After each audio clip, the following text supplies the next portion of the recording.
An international conference on climate change has just been held in Hanoi with the participation of top economists and environmentalists from all around the world.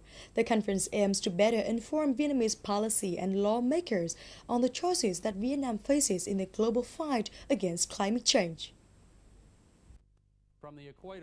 While most scientists have confirmed the main cause of climate change is due to the increased concentration of greenhouse gases, statistics at the conference show that Vietnam's average annual temperature and sea level are increasing significantly.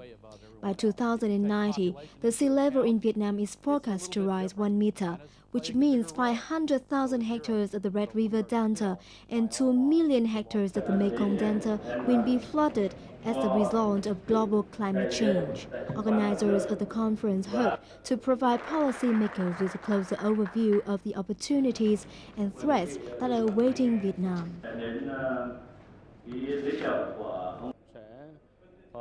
The conference provides Vietnamese lawmakers with detailed information over the current situation of climate change in the world and the threats and opportunities that follow.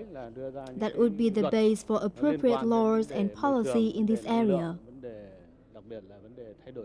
And the reason the meeting is here today is because Vietnam can be a major force in the international discussions.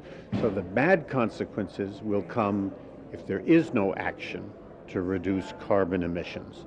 And those consequences will be flooding of the coastal zones and reduced agricultural yield.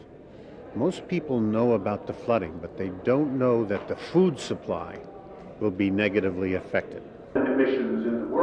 Peter Goldmark, a chief economist and environmental specialist of the U.S. Environmental Defense Fund, believes Vietnam is in a good position to take action against the climate change issue.